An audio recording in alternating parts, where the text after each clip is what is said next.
Bueno, yo voy a retomar con la fase siguiente de evolución de la libido. Habíamos visto la fase oral y la fase sádico-anal que Clara había detallado. Y bueno, y ahora vamos a pasar a la siguiente, que es la fase fálica.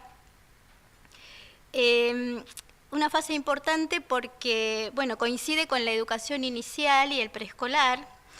Va aproximadamente entre los 3 y los 5 años aproximadamente.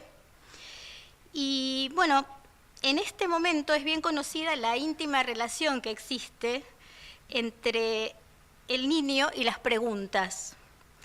Los interrogantes de los chicos siempre fueron una fuente de perplejidad, ¿no? Y de asombro y también de angustia para padres y para educadores, adultos en general. Resulta que en un momento dado los chicos se transforman en incisivos preguntones con el empeño de desentrañar, ¿no?, las cuestiones del mundo, de ver cómo funcionan. Y como decía Freud, se vuelven reflexivos y penetrantes. Y es bien sabido que a veces todas estas preguntas incisivas nos colocan a los adultos en un aprieto respecto de qué y cómo responder. Entonces vamos a ver cómo se relacionan las preguntas y el saber, por un lado, con conceptos que vamos a articular como sexualidad infantil y procesos simbólicos y cognitivos esperables en este momento de la vida. Bueno, por ejemplo, vamos a hacer una serie de preguntas para que nos orienten en la exposición y para que nos hagan pensar un poquito. Respecto a las preguntas de los niños, uno se podría a su vez preguntar por qué es importante que se desplieguen y qué pasa, cuál es el riesgo de que este despliegue no ocurra. Respecto del saber, uno acá se puede preguntar qué es lo que da inicio a la búsqueda del saber en la infancia y cuál es la función de este saber que se despierta con inusitada fuerza, esta necesidad de saber en este momento de la vida. Respecto de conceptos como sexualidad, lenguaje y pensamiento, podemos entonces tener una serie también de interrogantes, ¿no?, a responder. Por ejemplo, respecto de la sexualidad. ¿Cuál es la función de que los chicos investiguen respecto de la sexualidad? Se dispara un momento de una intensa investigación sexual en este momento. Y Freud dice que construyen teorías sexuales infantiles. Entonces vamos a ver qué son estas teorías sexuales infantiles y qué función cumplen. ¿Y qué ocurre a su vez si se obtura este proceso de investigación? Y respecto del lenguaje, que es una adquisición muy importante en este momento de la vida, vamos a ver qué implica el desarrollo de esta adquisición, qué les permite. También hay un modo particular de pensamiento en este momento, un modo de pensar y razonar particular que vamos a nombrarlo y a describirlo un poquito. Bueno. Vamos entonces a ver cuál es el movimiento que se hace en la fase fálica, ¿no? Porque hay un recorrido particular, porque se pasa desde la sexualidad infantil, que se vive sin represión, a través de un descubrimiento que es capital, que es la diferencia sexual anatómica de la que se aperciben los niños en un momento dado. Luego pasan a partir de ahí por el complejo de Edipo y salen de ahí reprimiendo esa sexualidad infantil con la que se había iniciado la etapa. Entonces, ahí vemos que acá vamos a hablar de un aporte fundamental que hace el psicoanálisis, porque descubre lo siguiente, que la curiosidad por saber de los niños tiene que ver y está íntimamente relacionada con la sexualidad infantil. La actividad del pensamiento se relaciona con lo que Freud denomina pulsión de saber. Esta es una forma hiper sofisticada de la sexualidad, tiene bases en la sexualidad. Motoriza una intensa investigación con el afán de comprender y apropiarse el mundo, como decíamos. Y acá el niño vemos que está sediento de saber respecto de un montón de cosas. Por ejemplo, su ubicación entre otros, su sexualidad, el origen de los niños y el origen de sí mismo, cómo vienen al mundo y de las diferencias que empiezan a captar entre los cuerpos. Vamos a empezar desde el inicio de la etapa. Hablamos ahí de un chico de aproximadamente 3 años, como habíamos dicho, que todavía no inhibió su sexualidad infantil. Por el contrario, lo que vemos los adultos es que acá la sexualidad se encuentra en pleno apogeo. Se desnuda, se toca, con total desenfado explora su cuerpo y busca placer con esto. Tanto el niño como la niña, ambos se hallan inmersos en el ejercicio pleno de su sexualidad infantil. Entonces acá la curiosidad inaugura una etapa de intensa investigación y exploración. Los motivan intereses prácticos, por ejemplo, llega un hermano a la familia o ven que tiene un hermanito al amigo y esto dispara preguntas sobre el origen. ¿De dónde viene este bebé? Y entonces, ¿de dónde vengo yo? Ahí comprende una dura realidad o verdad, y es que hay otro que puede ocupar el lugar que él creía que era exclusivo de él. Esta es una gran decepción. Inmediatamente seguirá abocado a la búsqueda de un nuevo saber, siguen buscando, buscan, y entonces intenta reubicar su posición. En busca de respuestas se va a dirigir al adulto a preguntar, y también elaborará teorías. Son estas que Freud llama teorías sexuales infantiles. Vamos a acompañar con, que son estas que vemos en la filmina, que son fantasías prototípicas, ¿no? Que aparecen relacionadas a las elucubraciones que los chicos hacen en este momento de la infancia, ¿no? Teorías sobre el origen de los niños, la premisa universal respecto de la diferencia de los cuerpos, todos tienen lo que yo tengo, teorías sobre la relación sexual de los padres, ¿no?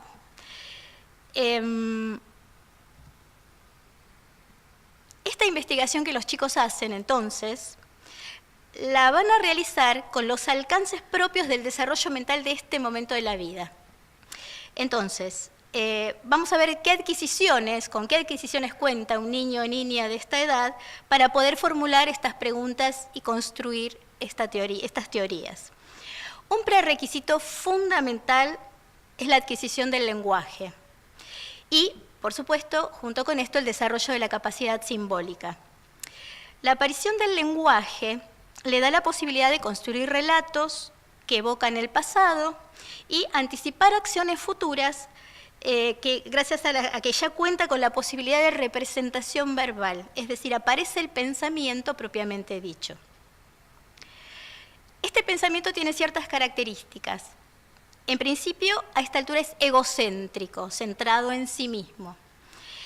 El chico está ubicado en la órbita narcisista, así se dice, y esto quiere decir que está centrado en su propio cuerpo y en sus propias percepciones. No le preocupa comprobar sus ideas en la realidad, sino asimilar esa realidad a su yo, a los esquemas que él posee. Entonces, todo lo reduce a su propia experiencia. Vemos entonces que las explicaciones suelen ser extorsivas o deformadoras de la realidad, cosa que no le preocupa. No se rige con la lógica racional. Cualquier idea puede ser generalizada para explicar cualquier otra idea, cualquier otra cosa que intenta explicar. Y esto es lo que hace el pensamiento infantil tan divertido, tan rico, con ese vuelo poético que suelen tener los chicos cuando hablan, ¿no? Este pensamiento se nombra de una manera particular y se llama transducción, y es propio de este momento del desarrollo. Acá. Este razonamiento, como dice, procede por analogías inmediatas, es decir, va relacionando parte a parte las cosas y va construyendo ahí sus explicaciones, ¿no? Acá tenemos en la filmina el ejemplo, ¿no? Por ejemplo, mi papá tiene barba, entonces todos los que tienen barba son papás. Entonces ahí generaliza en base a algo de su propia experiencia. Bueno, vamos a ver un video donde vamos a ver ejemplos, ¿no?, de estos razonamientos tan divertidos de los chicos. Todos nosotros somos un cerebro. Ahí está. Bueno, observemos el video. Hacer todo. ¿El cerebro te hace hacer todo? Sí.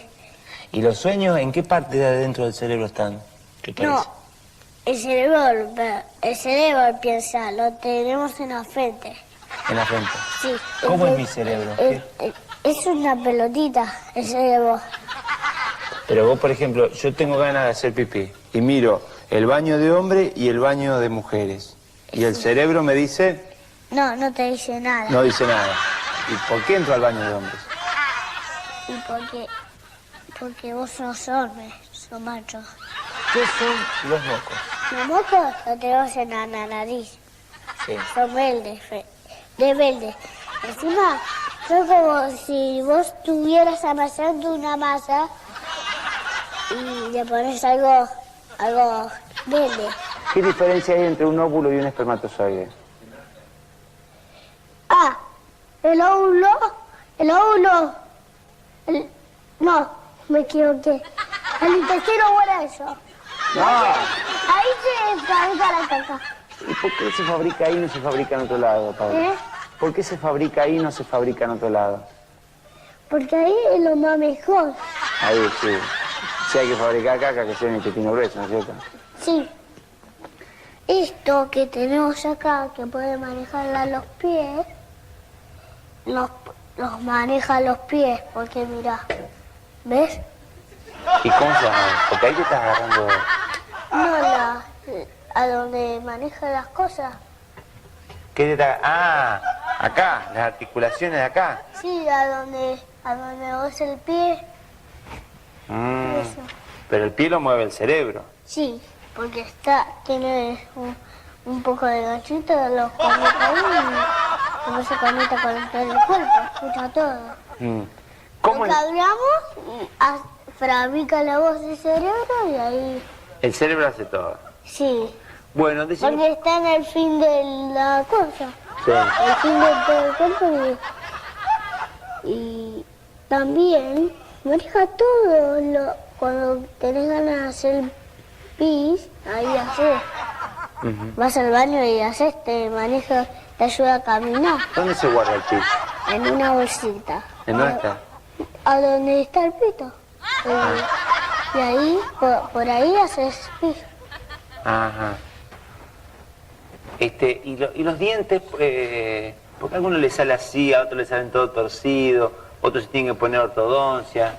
Ah, porque... ¿Por qué no salen los dientes? Lo que le sale torcido son los que comes chicle. ¿Yo cómo no tengo los dientes? Bien, porque no comes chicle.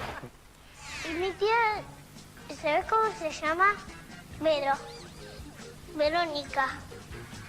Yo le digo Vero. Está embarazada. ¿Embarazada? El útero es... no sé cómo es. El útero es algo rosa.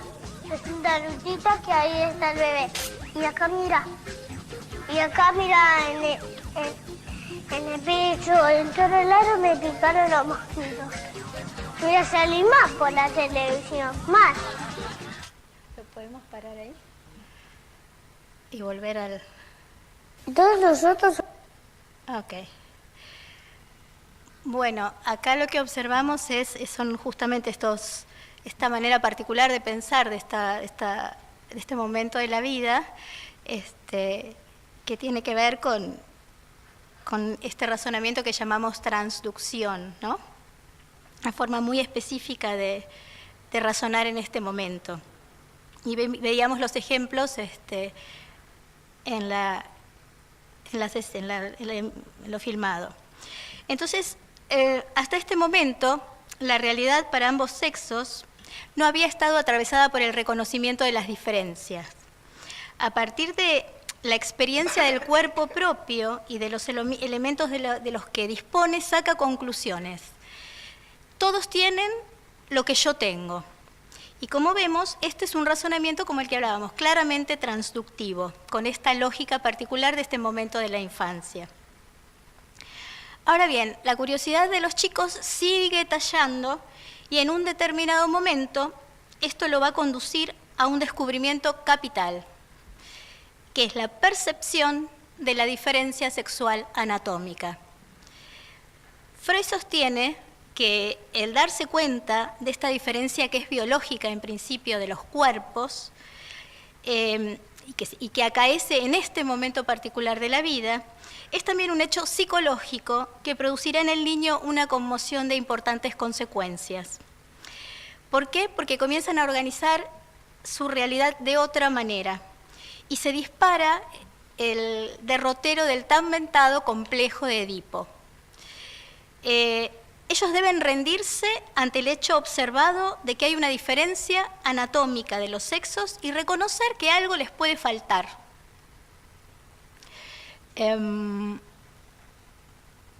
A ver, aquí tenemos la filmina. Este agitado derrotero edípico es un mojón, una marca importantísima en la construcción del pensamiento, porque los mantiene activos, elucubrando, pensando y ocupados en estas elaboraciones que les permiten expandirse.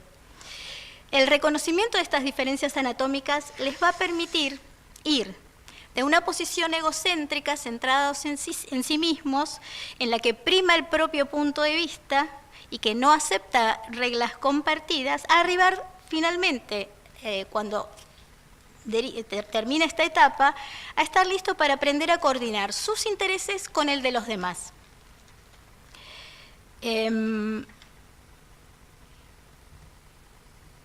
Bueno, el drama edípico, del que tanto se habla, es una fantasía universal que niños y niñas atraviesan y resulta de una larga dependencia respecto de sus progenitores. La renuncia a la relación erótica con esos objetos de la pasión infantil que son los padres, lleva a una producción sublimatoria, al desarrollo psíquico, al aprendizaje y más específicamente le pone fin a esta etapa que denominamos fálica. Entonces la sexualidad se juega primero con los padres y en el pasaje por este recorrido que hicimos del complejo de Edipo, se renuncia a poseerlos sexualmente. La curiosidad infantil por los enigmas de la sexualidad liga al niño a querer conquistar al adulto a cargo. Ahí tiene que operar un límite, el límite de los cuerpos que está puesto por la ley de interdicción del incesto, que debe estar muy claro ya en los adultos. No se trata de sofocar, pero sí de instaurar una legalidad que regula los intercambios entre el mundo de los niños y el mundo de los adultos. Si bien el niño tiene que reprimir esta sexualidad infantil, es tarea del adulto activar las posibilidades para que ese niño pueda reprimir. Existe un costado benéfico, queremos aclarar esto, un costado benéfico de la represión, que es necesario para entrar en la cultura y es imprescindible para habilitar la existencia de espacios de intimidad en los que la sexualidad se despliegue a resguardo. La ligazón erótica con los padres cede paso a un vínculo tierno con aquellos que los recibieron en el mundo, que los alojaron o no cuando hay dificultades, o que los han amado o no, también cuando hay dificultades. Esta transformación es una laboriosa construcción de los años de la infancia.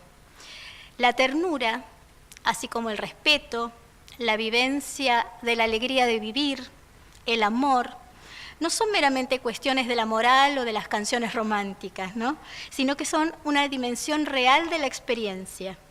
Son componentes que tienen base en la sexualidad, arraigan ahí y dan cuenta de la posibilidad de organización psíquica de parte de padres primero y de educadores después.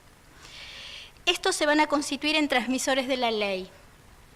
Y esto va a posibilitar que en la infancia se vaya armando un esqueleto simbólico que funcione de sostén interno para ese niño o niña en desarrollo. Acá se abre la consideración de lo que pasa cuando los embates de la realidad, las carencias, las situaciones de riesgo familiar, social, lejos de proveer las condiciones favorables, atentan contra estas construcciones. Aquí es donde observamos que la constitución subjetiva se fragiliza, se desorganiza o no se logra directamente. Entraríamos aquí en el extenso terreno de los déficits en la constitución psíquica, los trastornos de aprendizaje, las inhibiciones neuróticas del pensamiento, y esto excede a esta presentación. Pero sí lo que nos interesa marcar, para finalizar, es la importancia de que los educadores puedan capacitarse para reconocer lo esperable en cada etapa del desarrollo y así identificar en qué casos y circunstancias sería imprescindible, necesaria una intervención. ¿Tá? Bueno, hasta aquí mi exposición. Vamos a pasar a Alicia.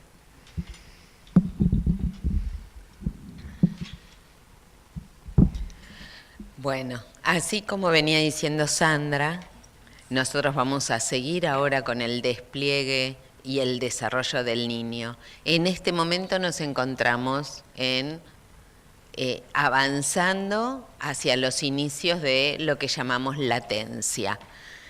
Es un periodo de importantísimos cambios y de transformaciones internas, psíquicas, en donde, como ya dijimos, empiezan a estabilizar un nuevo orden en el aparato psíquico que tiene que ver con la instauración de lo que es bien conocido como super-yo. Entonces ya queda totalmente estabilizado, empiezan nuevas coordenadas y nuevos modos de pensar la realidad que tiene que ver con, desde la teoría piagetiana, con un pensamiento operatorio que digamos, maneja el número, maneja las conservaciones, maneja la reversibilidad. Las transformaciones a la que los chicos se ven llevados y que van logrando son intrapsíquicas, pero también son intersubjetivas. Hay un enlace y una preponderancia a la salida al mundo, y ahora lo vamos a revisar. Hay una consideración en general que digamos que en estos tiempos los niños en todas las culturas empiezan un compás de espera. Vamos a repensar las cuestiones que ya veníamos viendo. Nosotros veníamos hablando de un acceso a la representación en la primera infancia que nos llevaba al logro de la simbolización. Habíamos hablado de la constitución psíquica que nos llevaba a tener deseo de saber, pulsión de saber. Y habíamos hablado también de un ambiente facilitador, ese ambiente que rodea al niño, no solo el inicial, sino en derredor al inicial, y que permite y posibilita un desarrollo y una maduración. Desde la otra. Ahora, siempre suceden cosas. Ahora, hay momentos en que estas cuestiones que suceden, como discontinuidades y alteración de las funciones familiares, son más graves que en otras. Pero en todos los casos, esto va a llevar a excesos, a desregulaciones, a traumas, y puede hasta llevar a pobreza simbólica. Si a esto se suma deprivaciones socioculturales, como venía diciendo Sandra, es decir, cuestiones de traumas sociales, cuestiones de abandono, nos va a llevar a un desinterés por el saber. Nosotros lo que sí sabemos es que desde los tiempos iniciales, y ya lo fuimos viendo en la ponencia, durante toda la ponencia, siempre es necesario y es considerado por todos los investigadores y todos los teóricos acerca del tema la presencia de un otro que ayude al niño, que ayude a tramitar todos estos momentos. El acceso, el logro de la representación y el pasaje a la capacidad de espera está en la base de los procesos de simbolización. Ya vimos también que las cuestiones ya fuimos nombrando a Winnicott y a otros autores, y que el entorno suficientemente bueno y el entorno en donde el niño vivencia sus emociones y sus etapas más tempranas son fundamentales para desplegar la capacidad individual y desplegar el propio self. Bueno, vamos a pasar a otra. Entonces vamos a llegar, estamos en este periodo, en el periodo del niño escolar, que lo llamamos también, bueno, ampliamente periodo de latencia desde el campo psicoanalítico. Son, como decíamos, importantes transformaciones psíquicas en la cual una de las cuestiones importantes, como bien decíamos, toda la energía sexual infantil puede, o no toda, o una gran parte, puede deslizarse y dirigirse hacia producción del conocimiento. El chico en esta situación va a enriquecer su yo con las cuestiones del saber, son recursos narcisistas, agranda su yo, va a ir desarrollando gradualmente la simbolización y la sublimación. Se ocultan algunas de las actividades sexuales o los deseos sexuales y el deseo de saber toma un lugar preponderante, toma un lugar muy importante y el que antes tenía la curiosidad sexual. El chico entonces invierte su energía en todos estos nuevos conocimientos. El lenguaje se va a volver paulatinamente un medio mejor de expresión y de comunicación, se va a estabilizar, aparecen los sentimientos morales, aparece la honestidad, la camaradería. La cultura tiene un importante papel en todo este refuerzo. Entonces, va a brindarle y va a permitirle canales de derivación para la sublimación y para la simbolización. Tenemos que reconocer que en este momento y ya desde hace algunos años, hay varios autores que pueden llegar a cuestionar este tiempo de latencia. Igualmente son cuestiones que se van dando, cuestiones que van apareciendo en diferentes autores. Este tiempo de espera, este tiempo en donde algunas partes de la sexualidad, digamos, son reprimidas y desviadas, la vemos en forma general y desde la docencia se la ve ampliamente, lo cual llama la atención cuando esto no sucede. Ya estamos. Entonces, en la anterior. Bueno, nosotros para ampliar vamos a hablar de este gran periodo de latencia y vamos a hablar de dos subperíodos, según un autor que se llama Bornstein.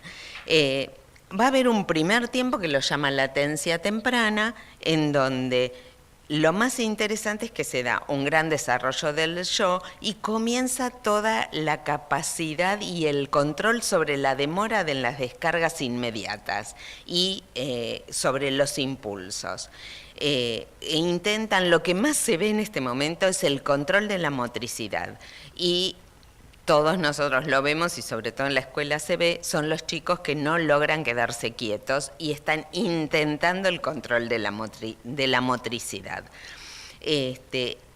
Todo esto en su conjunto le va a ir permitiendo la lectura, el desvío de toda esa energía hacia la capacidad de aprendizaje. Estas cuestiones se ven invadidas, influenciadas por cuestiones históricas de crecimiento y de crianza de cada uno de los niños.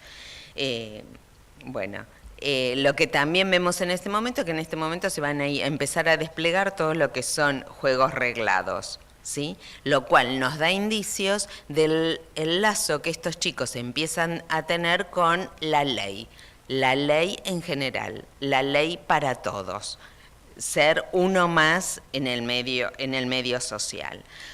Más o menos a los 8 años y coincidentemente con cuestiones neurológicas, con cuestiones de pensamiento y con cuestiones psicológicas, se va a dar un nuevo cambio. Entonces se puede evidenciar lo que este autor viene a llamar latencia tardía.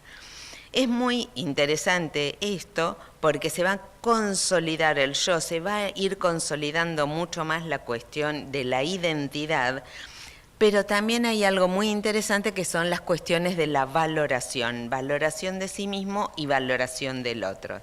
Es el tiempo de las comparaciones, el tiempo de compararse con el otro, de compararse consigo mismo, el tiempo de la crítica y de la autocrítica y, por supuesto, del sentido de la identidad. Empiezan a tener mayor nivel de mayor estabilidad en sus afectos, mayor autonomía y comienzan a elaborar las cuestiones que tienen que ver con su propia historización y el proyecto identificatorio. La entrada y la participación en la escuela lo que les va a permitir es ir viéndose a sí mismos en diferentes ambientes, tanto en el ambiente escolar como en el ambiente familiar, en el ambiente de lo privado y en el ambiente de lo público. Y esta autovaloración y esta capacidad de comparación y de valoración del otro les va a permitir, a veces no satisfactoriamente, empezar a hacer comparaciones en más y en menos. Ahora sí. Bueno, les queríamos traer esta frase que es ya de Platón y nos parece sumamente interesante. Para aprender el deseo debe ser libre. Ningún estudio forzado se establece de manera permanente. Cuídate bien de dar por fuerza a los niños el alimento de los estudios. Si no, hazlo mezclándote en sus juegos, con el objeto de ser capaz de percibir las inclinaciones naturales de cada uno. Entonces, nosotros nos vamos a preguntar qué es aprender. Y nuevamente vamos a ir al diccionario. Entonces tenemos que aprender deriva del latín aprendere, que significa apoderamiento. Entonces, lo que supone es un trabajo psíquico, un acto de búsqueda, pero también de apropiación. Está necesariamente atravesado por lo pulsional, por las vivencias del sujeto, por los deseos inconscientes, por los ideales y por las cuestiones socioculturales. Ya desde el inicio, en 1895, Freud destacó la importancia de la presencia de un otro que ayude al niño a discriminar y simbolizar. Al mismo tiempo, propone desde el inicio un yo activo que registra diferencias y que puede avanzar en complejizar las representaciones.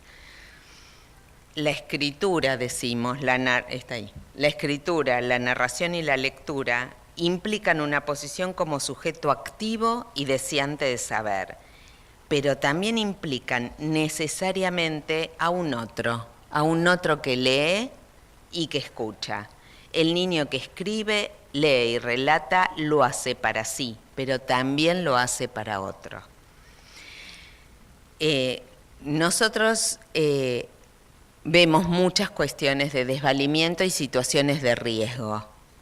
Estas situaciones potencian, aumentan la injuria y el peligro y atentan contra los procesos de simbolización.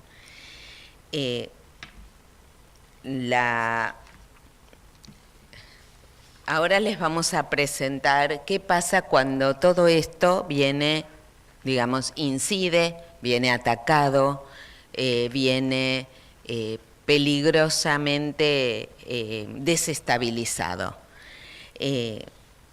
Hay una frase que es muy dura, que la escribió una psicoanalista argentina, lamentablemente fallecida tempranamente, que habla del malestar. Ella lo llama malestar sobrante, tiene que ver con la desesperanza. El malestar sobrante está dado básicamente por el hecho de que la profunda mutación histórica sufrida en los últimos años deja a cada sujeto despojado de un proyecto trascendente que posibilite de algún modo avisorar modos de disminución del malestar reinante.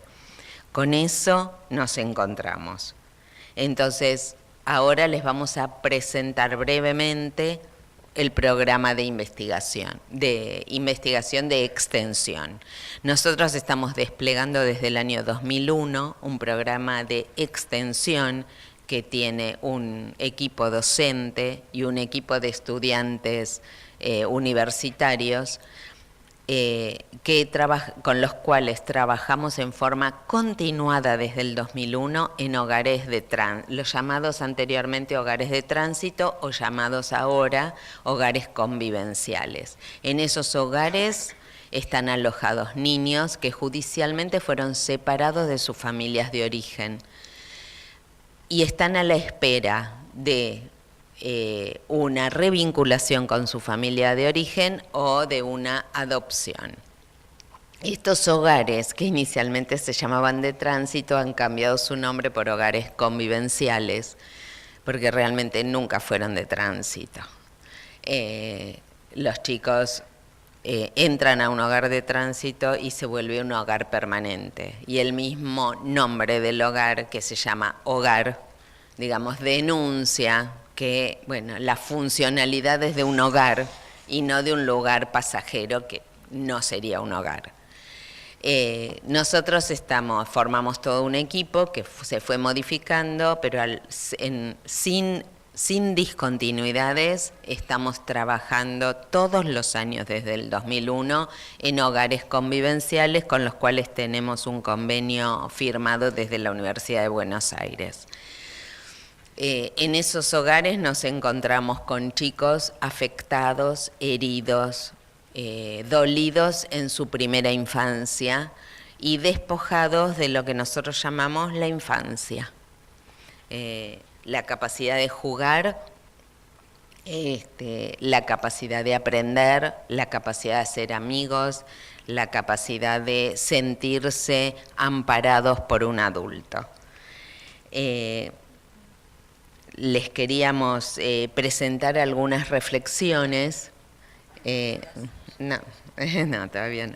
Les queríamos presentar algunas reflexiones primero porque consideramos algunas cuestiones que la sociedad sola no puede. ¿Qué quiere decir? En estos contextos sociales complejos, la capacidad de simbolización y sublimación se ve restringida, evidenciando dificultades en lectura y escritura. Los chicos se presentan con inhibición en el despliegue del deseo, en un lugar alienado de objeto y no de sujeto deseante. Los chicos no se preguntan. La intención nuestra es pasar de la desinvestidura, de la falta de deseo, de la desesperanza al interés, a la construcción del deseo de aprender. Para eso hace falta una operación que tiene que ver con un acompañamiento. Osías. No sé si recuerdan, pero nos interesaría que recuerden mentalmente esta canción de María Elena Walsh, que es Osías el osito en el bazar. Vamos a recuperar algunas frases, que es: quiero tiempo, pero tiempo no apurado, tiempo de jugar que es el mejor. Por favor, me lo das suelto y no enjaulado adentro de un despertador. Quiero cuentos, historietas y novelas, pero no las que andan a botón. Yo las quiero de la mano de una abuela que me las lea en camisón. También quiero, para cuando esté solito, un poco de conversación. Hemos encontrado a lo largo del trabajo de tantos años que la cultura nos brinda canciones, nos brinda cuestiones artísticas que nos acompañan y nos dan mucha fuerza y muchos recursos para seguir adelante. En nuestro trabajo en los hogares, que queremos compartir con ustedes algunas de las cuestiones, nosotros trabajamos con estudiantes que se acercan y se comprometen, tienen que tener un compromiso por lo menos de 6 meses en cada hogar, porque no estamos de acuerdo en que pasen y se retiren. sino que tienen que tener un nivel de permanencia para que se pueda estabilizar un vínculo. Digamos, si recuerdan todo lo que vinimos hablando hace algunos minutos. Para nosotros esto es fundamental. Los estudiantes que están muy comprometidos, que están estudiando la carrera y a su vez se encuentran demandados por las cuestiones del estudio, de los exámenes y de las notas, con mucho agrado participan en los hogares de tránsito, coordinados siempre por algún docente. Vamos una vez por semana y queríamos compartir con ustedes algunas cuestiones que nos van a permitir repensar algunas de las cosas que fuimos pensando, y en este caso vamos a trabajar la cuestión de el refuerzo y la construcción de la identidad junto a la historicidad de estos niños. Nuestros estudiantes, cada vez que van al hogar, es decir, todos una vez por semana, elaboran un mini informe. Nosotros les hemos traído algunos recortes de diversos momentos. Este es un recorte de un chico de segundo grado, repetidor en segundo grado, que se presentaba a sí mismo diciendo: los otros saben, yo no. La estudiante comenta: me pidió que le leyera un cuento porque él solo entendía las letras grandes, la imprenta mayúscula. Le pedí que acompañara con su dedo señalando lo que yo leía. En los encuentros jugaba y leíamos. Le propuse entonces armar y escribir una historia con relación a su juego. Así nos quedaba un cuento inventado por él. Yo me encargaría de escribir y él de la historia. Aceptó. Le puso nombre a los muñecos, armó un relato. Cuando terminó de relatar sus escenas, me pidió que le leyera todo varias veces. Me preguntó si se lo podía quedar, así se lo mostraba a todos. En otro encuentro, mientras jugaba y construía una casa, repetía que quería techos y paredes, porque lo que quería era privacidad. Quería tener un lugar para él solo y que nadie lo moleste. Armaba historias de amistad, peleas, refugios para dormir, besos. En el siguiente encuentro me contó que su novia era de la escuela, de su mismo grado, que era muy buena, linda, delicada, una de las mejores alumnas del grado, y que él también ya estaba dentro de los 3 mejores alumnos.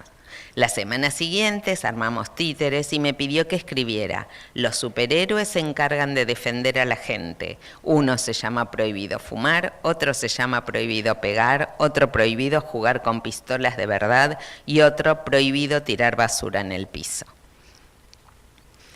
Esto nos va mostrando cómo el acompañamiento constante, afectuoso y dedicado y totalmente estable le va brindando un marco a lo largo del tiempo que le va a permitir armarse, es decir, ir armándose e ir haciendo uso de esa capacidad de sublimación, es decir, ir restringiendo lo que decíamos, todas las cuestiones pulsionales y poder dedicarlas a la construcción, a lo artístico, a lo creativo y al aprendizaje. Les cuento otro recorte. A Sofía, de 9 años, no le gustaba dibujar. Lo había intentado varias veces, pero nunca se le ocurría ni qué hacer ni cómo hacerlo, y eso la frustraba. En una oportunidad tomó lápiz y papel. Ella tomó un lápiz y papel y propuso jugar al tatetí. Sofía perdía siempre, no le agradaba, se disgustaba. La intervención mía fue enseñarle el truco de poner la primera ficha en el medio. Se negó durante mucho tiempo y seguía perdiendo. Luego probó la técnica y pudo ganar. Luego encontró una bolsa de lápices, tomó algunos con brillos y manifestó querer quedárselos. En lugar de eso se le propuso dibujar, lo cual aceptó, primero con desgano. Su intención primera era quedarse con los objetos. El acompañamiento le fue posibilitando hacer uso de los objetos y producir. Luego fuimos tomando hojas, colores, yo hice una flor, ella hizo corazones, yo copié sus propios corazones, ella copió mi flor. En un momento, como esto no es tan sencillo y las cosas no son tan fáciles, tomó un marcador rosado, le sacó la tapa de atrás y agarró el filtro que tiene la tinta y se pintó el pelo. Se le dijo que tuviera cuidado con su cabello y con ella misma, y dijo que no le importaba. Esto es algo que nosotros vemos en reiteradas veces. Se puso una bolita de masa en la boca, nuevamente se le manifestó preocupación y la respuesta fue la misma. En otros encuentros volvimos a hacer dibujos, ya le gustó, quiso mostrarme lo que ella hacía y que comparándose conmigo dijo que ella los hacía más lindos. Lo que nosotros vemos aquí es cómo la seria, profunda y cariñosa preocupación por el otro hace efecto en los chicos, aunque vayamos una vez por semana. Todas estas presentaciones, entonces, vamos a la siguiente. Lo que les queríamos presentar de esto era la cuestión del trabajo, porque podríamos abrir diferentes vectores. Durante tantos años, imagínense que hemos tenido diferentes vectores de trabajo. En este momento, mínimamente lo que queríamos volcar y compartir con ustedes era la cuestión de la promoción y el enriquecimiento en relación a la constitución histórica, a la propia historia, a elaborar la propia historia en los chicos. Estas presentaciones, decimos, nos crean en nosotros, en los profesionales, muchas veces sensaciones de impotencia y de impaciencia, frustraciones, preguntas, cuestionamientos. Pero coincidimos en que el amor por el trabajo, el amor por el saber y el equipo docente y tanto no docente que rodea a los niños, nosotros lo consideramos un abrazo. Consideramos que el equipo rodea a estos chicos con un abrazo que corre los límites y los bordes de cualquier institución en tiempos y espacios, y lo que permite es la creación de un espacio potencial entre ellos y el ambiente, y ahí pueden empezar a crear.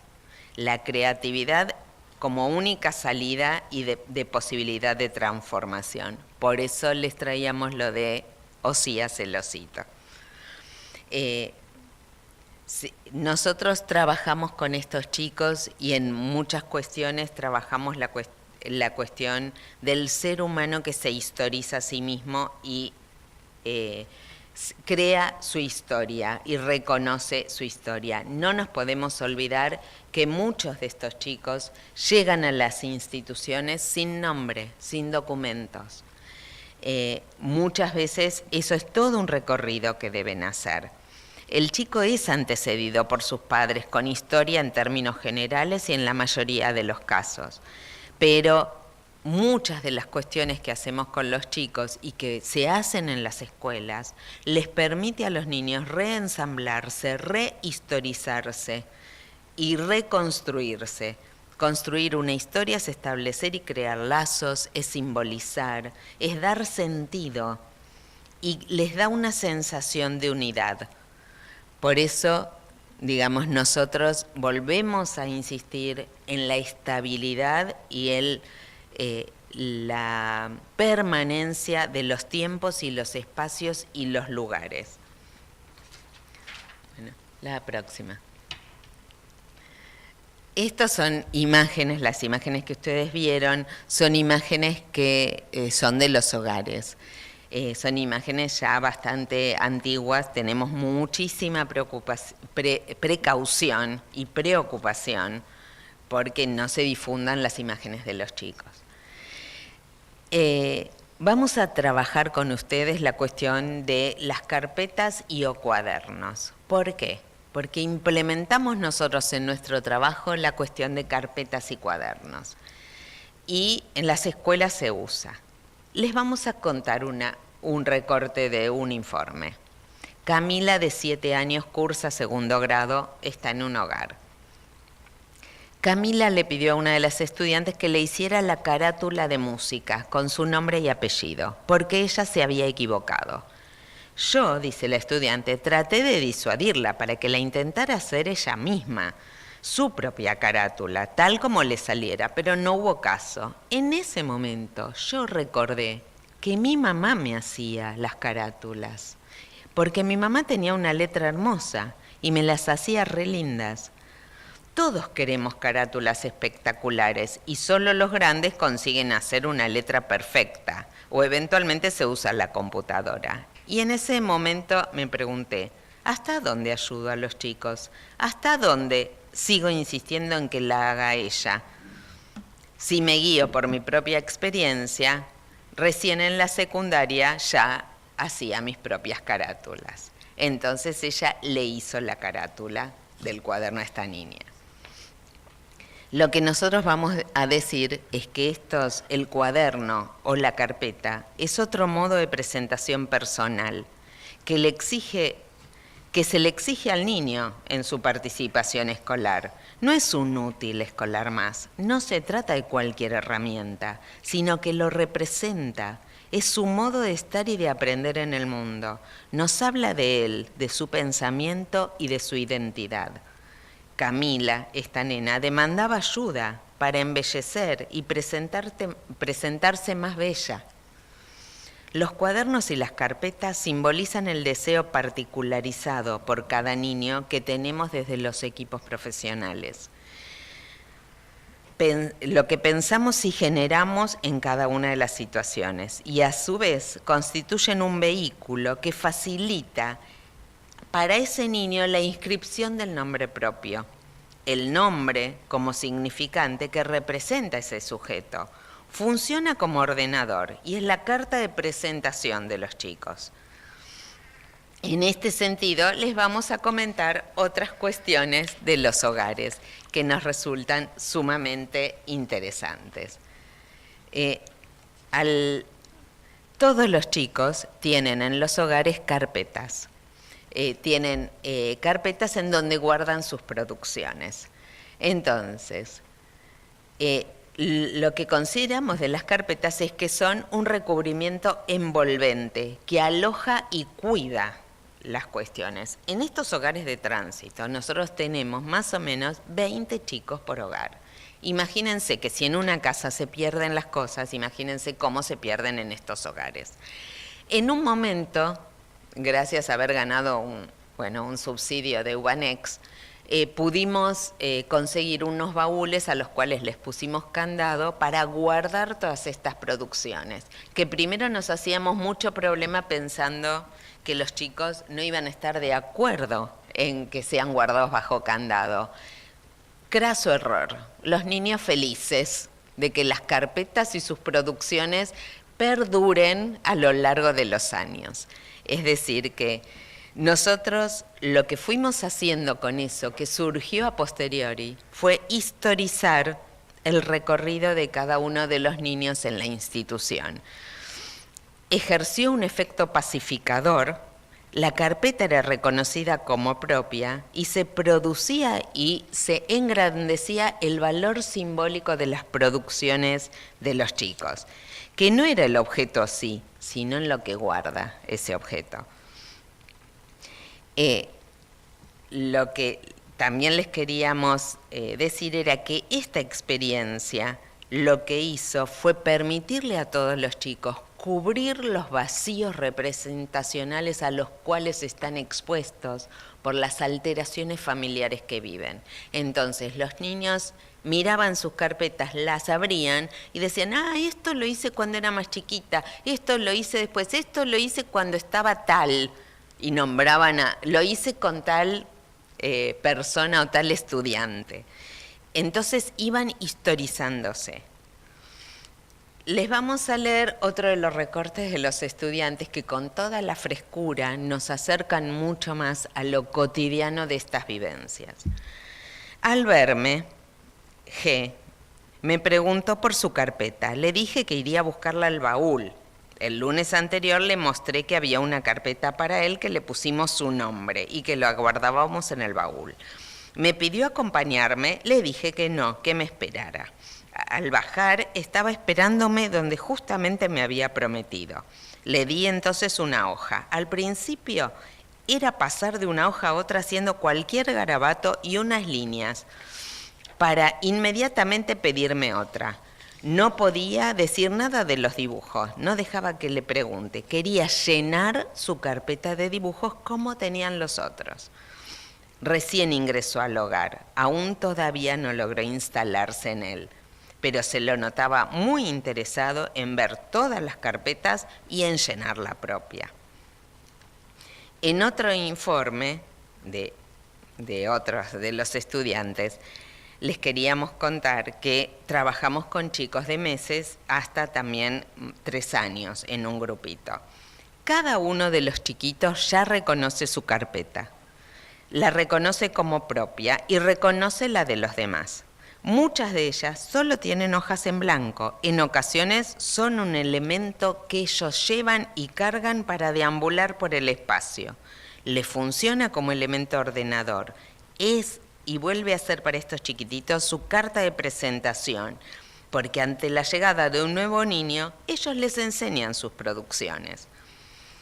Esto nosotros lo que queríamos era comentarles cómo estas cuestiones que estamos tan acostumbrados a que se tengan, porque todos los chicos tienen cuadernos, todos los chicos tienen carpeta, hemos revisado ante estas situaciones de alta vulnerabilidad, otras variables que son la importancia que tienen los cuadernos y las carpetas y la incidencia en el reconocimiento de la identidad y de la propia historia. Entonces, estas carpetas o los cuadernos los podríamos considerar la continuidad de existencia para estos chicos, simbolizando muchas de las cuestiones que permanecen frente a los continuos cambios. Lo que les queríamos acercar también era que esta continuidad de existencia que vemos plasmada en las carpetas y en los cuadernos va simbolizando todo lo que permanece. La escuela en sí y los docentes en sí muchas veces son lo que más permanece frente a los cambios en la familia y en la sociedad. Entonces, es sumamente importante este vector. Y vamos a empezar a cerrar este tramo con otra viñeta. Una niña recién egresada al hogar de tránsito se angustió mucho al ver que no tenía carpeta. ¿Por qué los otros tienen una y ella no tiene?, preguntó. Le explico que ella también va a tener la suya. Entonces me abraza fuerte, me da la mano, no me suelta, se calma y me cuenta acerca de lo que hacía con su papá y cómo extraña su casa. Vamos a reflexionar ahora acerca de lo que nosotros pensamos acerca de este trabajo con poblaciones en vulnerabilidad. Nosotros creemos que lo que realizamos semana a semana con estos chicos en forma regular, desde hace tantos años, se convierten en experiencias de juego, vinculantes y creativas. Actúan sobre áreas vulnerables. ¿Se acuerdan cuando hablábamos de vulnerabilidad? Lugares heridos. Sobre áreas vulnerables, tejiendo nuevas tramas, ampliando el campo de la simbolización y el aprendizaje. Este intercambio vivencial con chicos, niños, bebés y adolescentes en riesgo, con un equipo docente, pero sobre todo con estudiantes que a su vez están estudiando y están sujetos ellos mismos a las normas del estudio y las evaluaciones, amplía las referencias identificatorias, promueve autonomía y promueve enlace social, define la identidad personal, pero también la colectiva, no solo la personal. La presencia activa y continua de nuestros estudiantes y de nosotros como equipo, promueve identificaciones nuevas, aperturas creativas, redes, simbolizaciones, aceptación de límites como camino hacia el crecimiento y proyección a futuro, y no de sometimiento. El programa que nosotros desplegamos hace tantos años nos convoca tanto a los docentes que participamos como a los estudiantes a ampliar y reflexionar sobre toda la problemática social en la primera infancia. Promueve intercambios y ampliaciones como este que estamos además haciendo hoy, y nos alienta a elaborar y a estabilizar redes con toda la comunidad. Ahora vamos a seguir. Estos son algunos de las producciones. Bueno, gracias Alicia. Antes de ir al próximo paso, quería decir unas palabras sobre este programa de extensión que venimos llevando a cabo desde hace 18 años, que arrancó justamente en el 2001 con el aumento de la necesidad social y esta sinergia de voluntades entre la relación de la universidad pública, como la Facultad de Psicología de la UBA, en donde planteamos que los estudiantes devuelven algo a la comunidad de lo mucho que recibe por ser sostenidos en sus estudios, y a su vez esa devolución a la comunidad es una preparación para la salida al mundo del trabajo. Ya en los estudios están teniendo formación de docentes muy implicados, y creo que esta es parte del modelo que quisimos mostrar, digamos, una primera parte en donde planteamos las bases teóricas conceptuales con las cuales pensamos nuestra tarea de docencia y de transmisión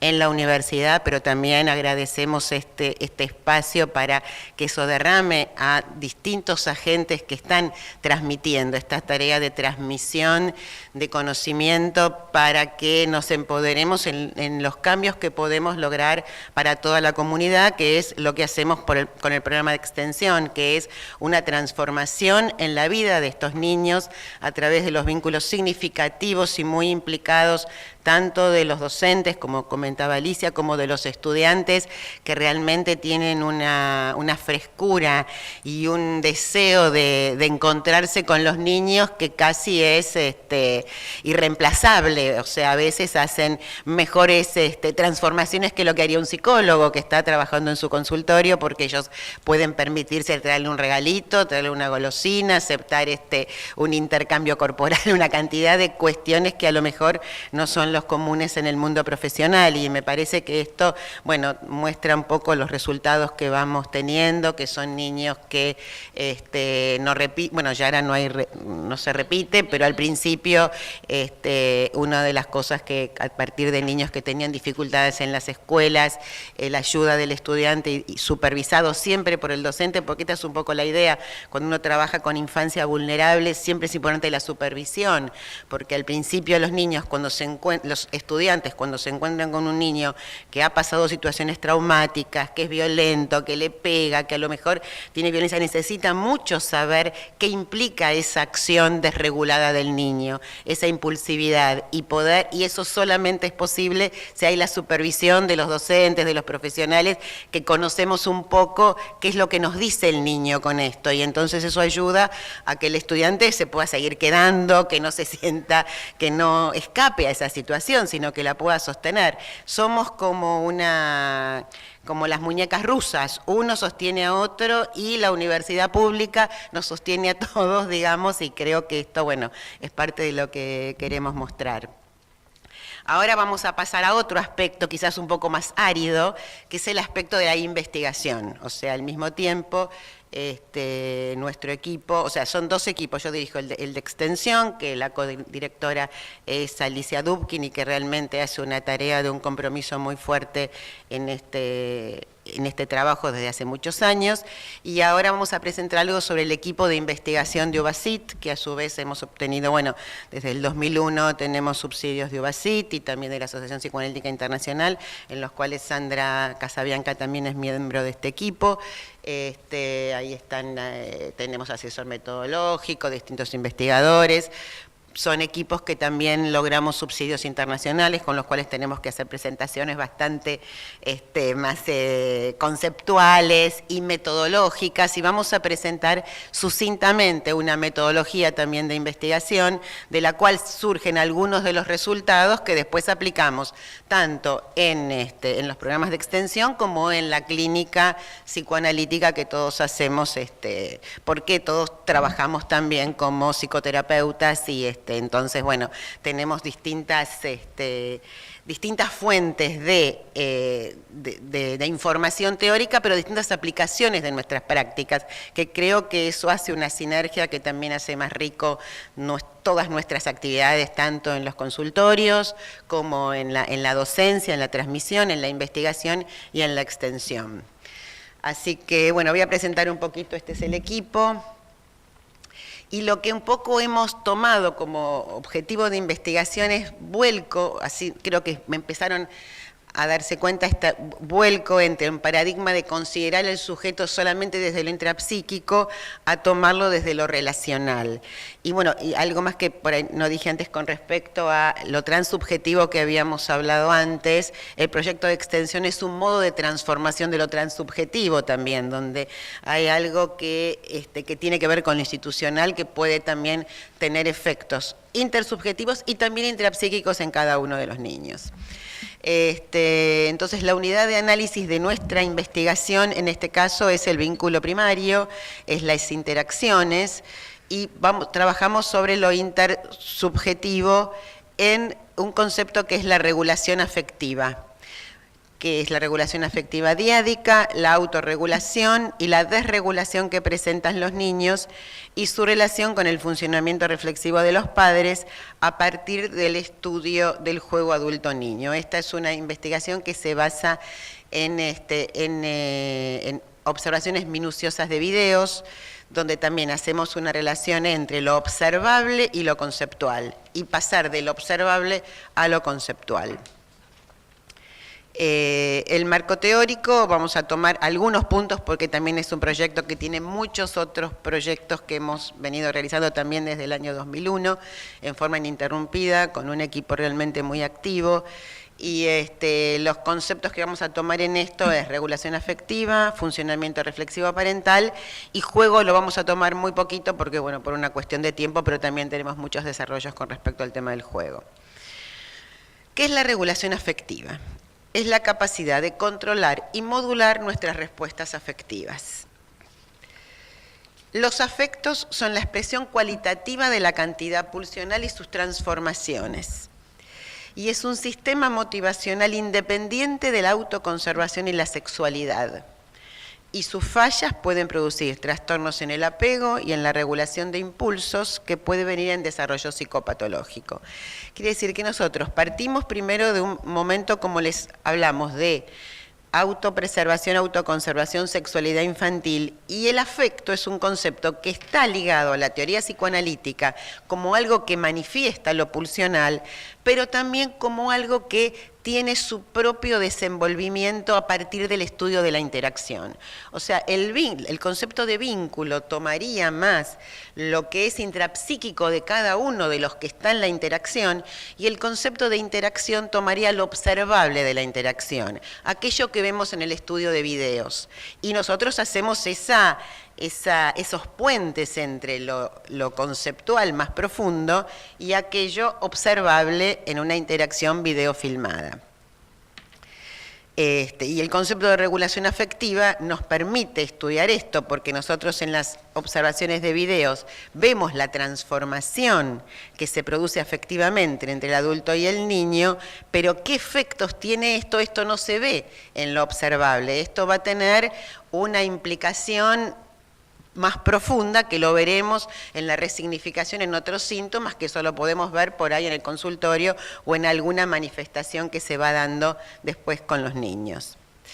Los padres dicen, o sea, los conceptos de estos autores son autores del área de la interacción, como Peter Fonagy, como Siegel, como Edward Tronick, que son más del campo de estudios de interacciones observacionales. Y entran en complejidad con la conceptualización psicoanalítica freudiana, pero no son estrictamente el mismo orden. Eso también es uno de los paradigmas de la complejidad que trabaja nuestro equipo, que es poner a trabajar distintos niveles de conceptos para estudiar un fenómeno desde distintas perspectivas, y no solo desde distintas perspectivas, sino de una sola, digamos. Y esas perspectivas son heterogéneas, son diferentes, y en la transmisión nos encargamos un poco de mostrar la diferencia conceptual entre cada una de esas perspectivas.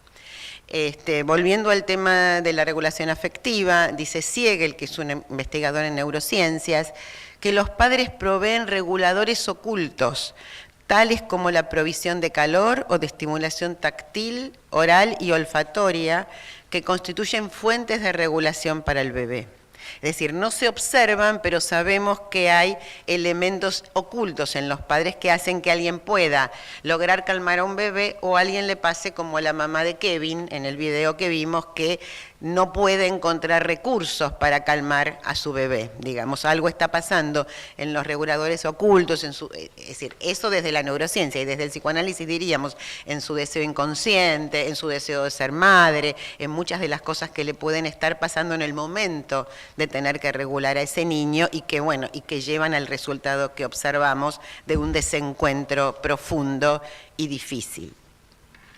O sea, lo que dicen los expertos en interacción, que los padres co-crean un sentido conjunto del mundo que se va transformando permanentemente. Esa co-creación implica la necesidad de estar muy cerca del bebé para pesquisar, entonces, conductualmente, aquello que el bebé dice en su gesto y devolverlo. A esto Edward Tronick, que es un investigador de la Universidad de Harvard, con quien hicimos una colaboración y nos fuimos entrenando en este estudio de videos. Nosotros vamos a mostrarles algún video de Tronick, pero no podemos mostrarles por motivos de confidencialidad todo nuestro material de videos de investigación, porque bueno, son confidenciales. ¿Qué es el modelo de regulación mutua? Al nacer, las capacidades regulatorias del infante son inmaduras y limitadas.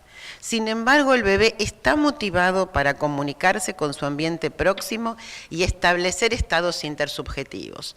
Estos autores dicen que los bebés tienen recursos propios, nacen con una predisposición a encontrarse más con el adulto o a encontrarse menos, y que va a depender de lo que el adulto pesque, de lo que encuentra, que si el encuentro se va a armar con más encuentros o con más desencuentros.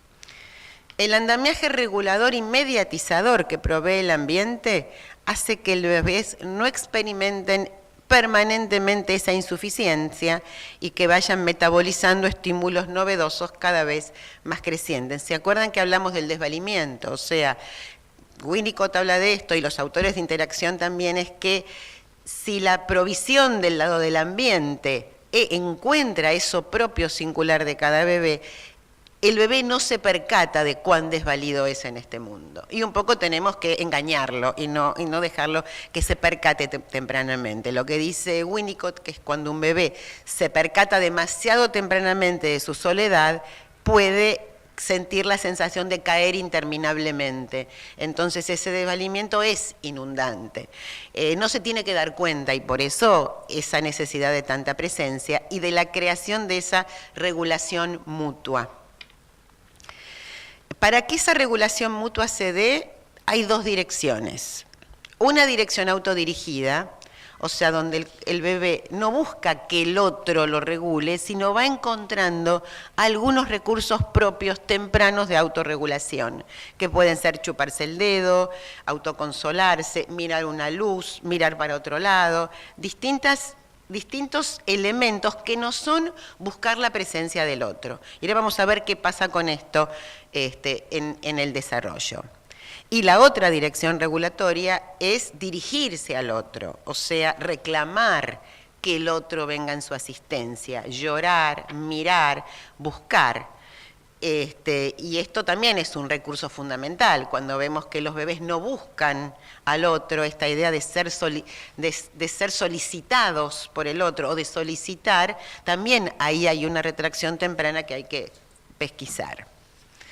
Y esto va al logro de lo que llamamos la autorregulación afectiva, que es construir recursos propios que pueden ser el autoapaciguamiento oral, como chuparse el dedo, chupar una tela, chupar un chupete, quedarse con él mismo mientras está esperando que llegue la asistencia del otro, o el distanciamiento, que es alejarse, como no tenemos es alejarse y mostrarle al otro como señal que no quiere a la mamá tan encima, que quiere un poco de esa distancia intersubjetiva necesaria para que el bebé pueda explorar su propio cuerpo y también explorar el ambiente. Entonces acá en nuestra investigación ya fuimos viendo, y esto lo encuentran todos los autores, que se observó que algunas madres facilitan y acompañan que el bebé autoexplore, que explore su propio cuerpo, pero en presencia del otro. Winnicott dice estar a solas en presencia de otro, o sea,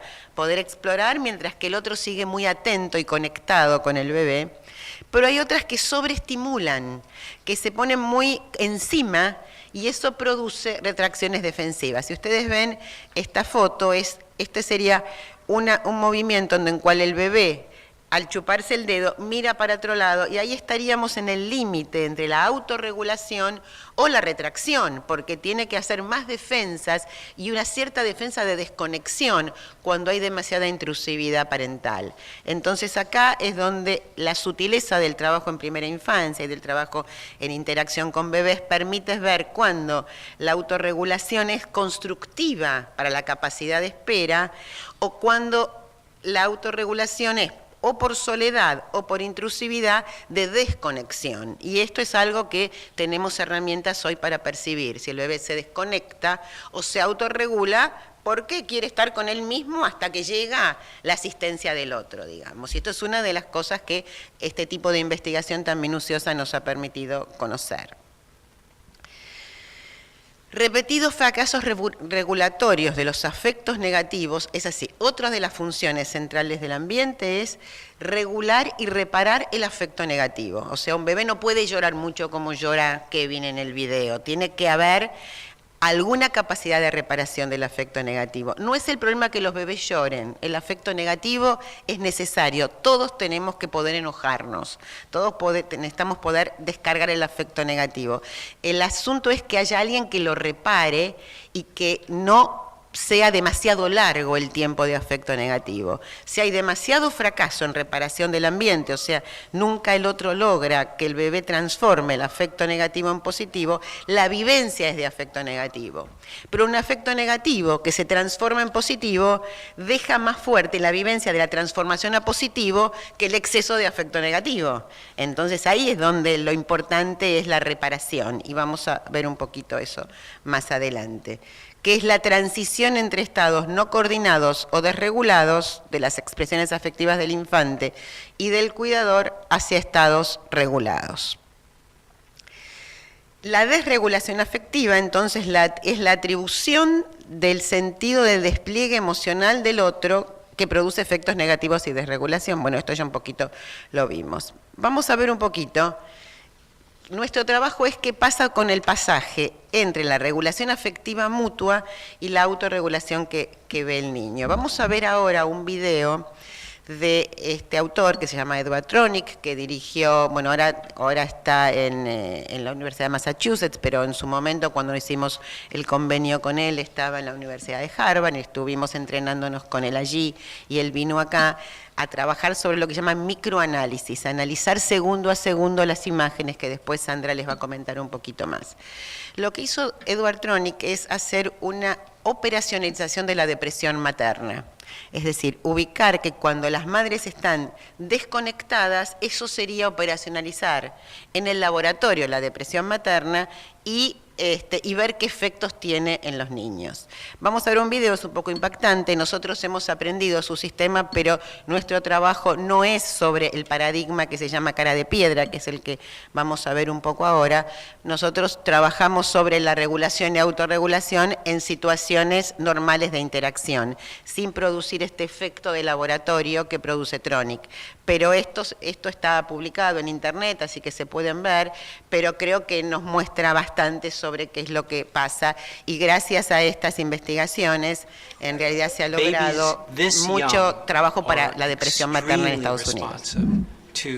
The emotions and the reactivity and the social interaction that they get from the world around them. This is something that we started studying 30, 40 years ago, when people didn't think that infants could engage in social interaction. In the still face experiment, what the mother did was she sits down and she's playing with her baby, who's about a year of age. I'm like a girl. Oh. And she gives a greeting to the baby gives a greeting back to her. Yeah. This baby starts pointing at different places in the world, and the mother's trying to engage her and play with her. They're working to coordinate their emotions and their intentions, what they want to do in the world. And that's really what the baby is used to. And then we ask the mother to not respond to the baby. The baby very quickly picks up on this, and then she uses all of her abilities to try and get the mother back. She smiles at the mother. She points because she's used to the mother looking where she points. The baby puts both hands up in front of her and says, "What's happening here?" What are you doing? Oh, yes. Oh, what a big girl. It's a little like the good, the bad, and the ugly. The good is that normal stuff that goes on, that we all do with our kids. The bad is when something bad happens, but the infant can overcome it. After all, when you stop the still face, the mother and the baby start to play again. The ugly is when you don't give the child any chance to get back to the good. There's no reparation, and they're stuck in that really ugly situation. ¿Vieron entonces qué pasa cuando primero hay el contacto, cuando se genera esa regulación mutua y cuando en algún momento este paradigma es 2 minutos de interacción cara a cara, 2 minutos donde la madre suspende esa interacción y pone la cara de piedra, y 2 minutos de reunión? Nosotros en nuestras discusiones con él le decíamos, bueno, pero esto es una situación que produce un estrés en el niño. Y dice, bueno, ¿quién no tiene una situación de estrés en la vida?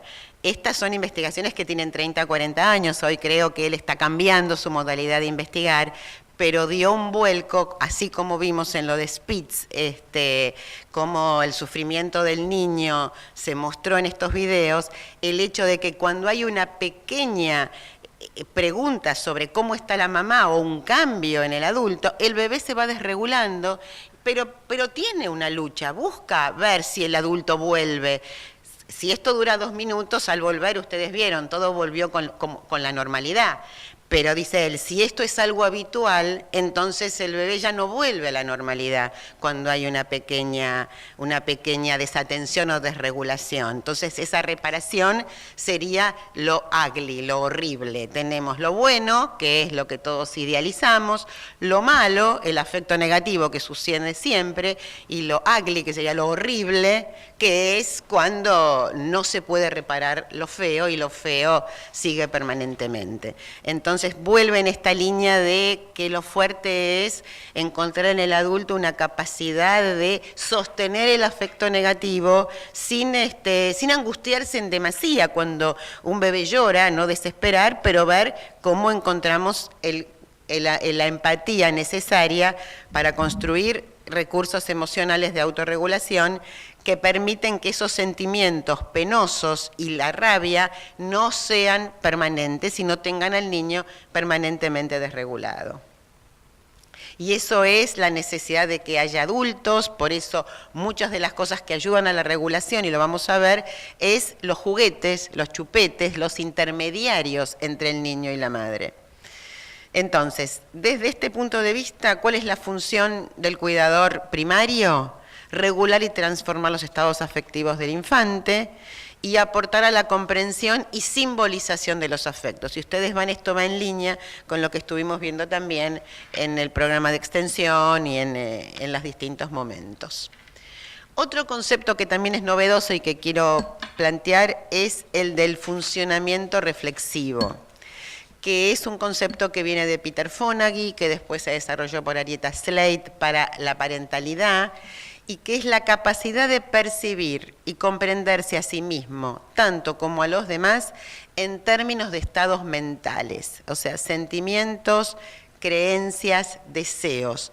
Conectar el afecto con el pensamiento y con la conducta, que esto es una tarea que hacen los padres, conectando las de regulación de los niños con su motivación, con sus pensamientos, y ahí los padres activan en el momento de la crianza la dinámica de su propia experiencia afectiva, que les permite comprender la existencia de una relación entre los estados mentales propios y la conducta del hijo.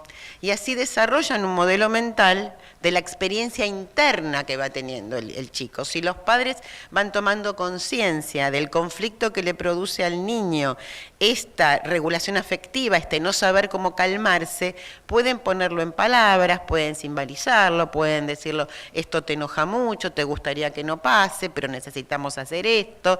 Y entonces al conectar el afecto con el pensamiento, logran que el niño vaya a calmarse no solo con abrazarlo y tocarlo, sino con el lenguaje que también desarrolla una capacidad de pensamiento y una capacidad de espera.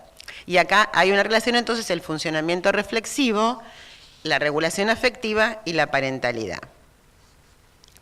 También el juego, hemos trabajado, esta investigación ha trabajado con niños de 6 meses y con niños de 5 años.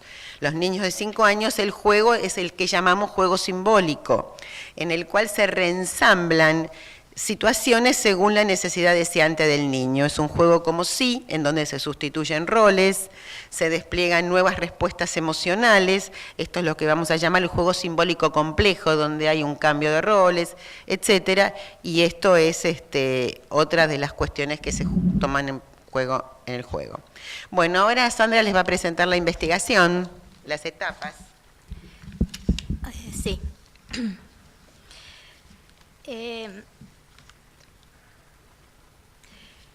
Sí, voy a hacer una descripción de las etapas de la investigación. Hay 2 etapas, una primera con bebés de 6 meses y una segunda con chicos de entre 4 y 5. Bueno, la muestra consta de 48 madres entre 19 y 39 años y sus bebés de entre 23 y 31 semanas. El 50% son niñas, 50% varones. A ver, el procedimiento es el siguiente. Se filman 3 minutos de interacción cara a cara. Las imágenes son codificadas segundo a segundo. ¿Y qué es lo que se evalúa? El afecto positivo, negativo y neutro, tanto para la mamá como para el bebé. Esta es una investigación de Tronick y Weinberg.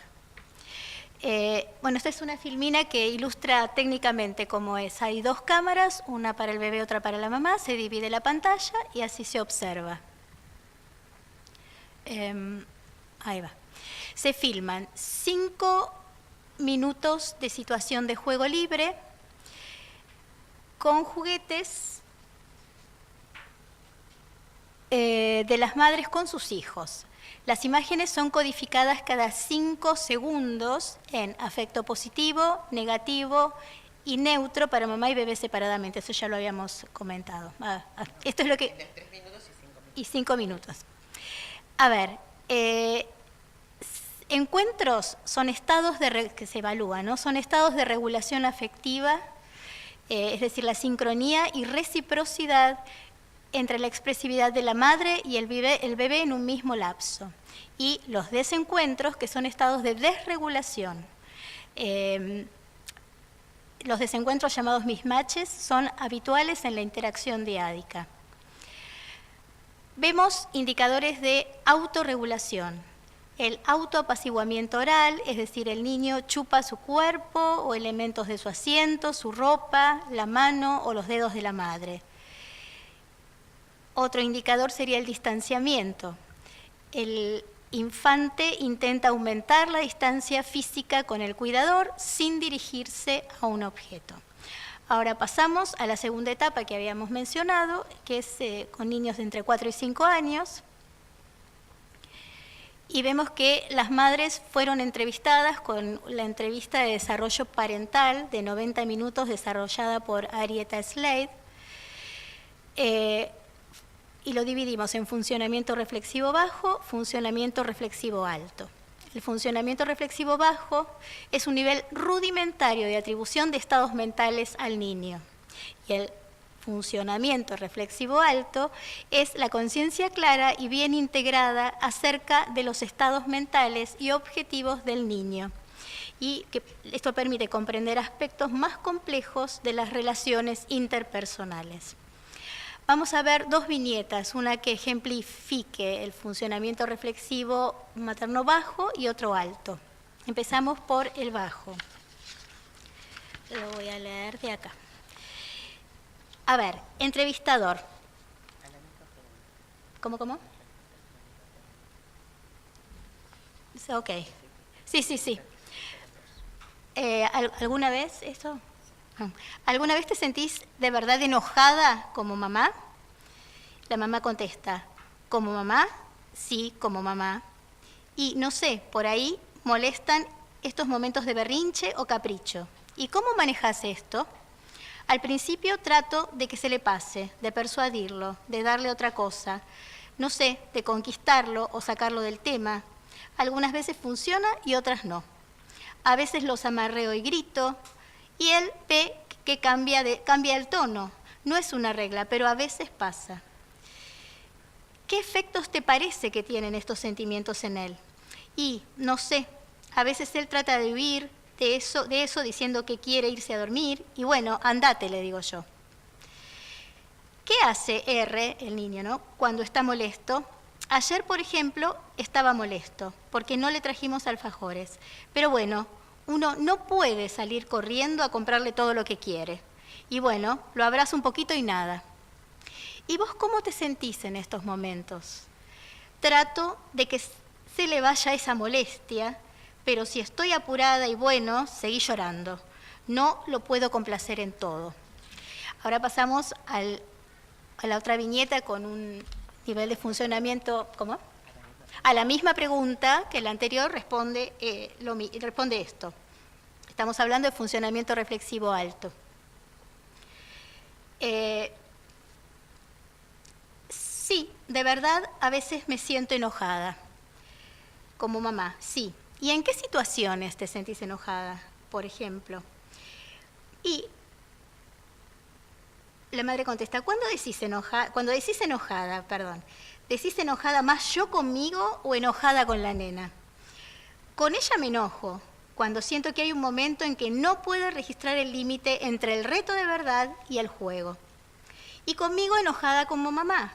Creo que cuando me cuesta, cuando me doy cuenta que estoy como excediéndome en el nivel de presencia mío, de querer controlar o manejar y tener que bancarme que la situación me excede. Por ejemplo, P está con los miedos en natación y la verdad es que me ha pasado de llegar a la puerta del jardín en el último tiempo y que P se largue a llorar o que no quiera subir al micro y hacer la marcha atrás y traerla a casa, cuando en realidad yo pienso que por ahí lo mejor para ella en ese momento es que yo le diga, te dejas de joder, te vas a la pileta, porque sé que ahí de alguna manera estoy convalidando este temor, esta angustia que a ella le agarra y creo que no le estoy permitiendo en realidad probar. Probablemente tenga que ver con mis propios miedos al agua. Esta es una mamá con un alto nivel de funcionamiento reflexivo. Bueno, ahora le voy a pasar a Clara. No, por último quiero... En la segunda etapa se grabó en video a doble cámara una situación de juego libre con juguetes de las madres, con sus hijos, durante 15 minutos. ¿Vos seguís con el nivel de... ¿Sigo yo con esto? Ok. A ver, vamos a ver el nivel de simbolización en el juego. Tenemos 3 tipos, juego funcional, juego simbólico básico y juego simbólico complejo. En el juego funcional, el uso de objetos no trasciende lo convencional. con el juego simbólico básico, se trata del juego como si. Y el juego simbólico complejo es un modo como si caracterizado por la atribución de roles o por el uso sustitutivo del objeto. Vemos los indicadores de desregulación afectiva. En el niño, llanto o queja, interrupción disruptiva, impulsividad, agresividad, retraimiento, inhibición.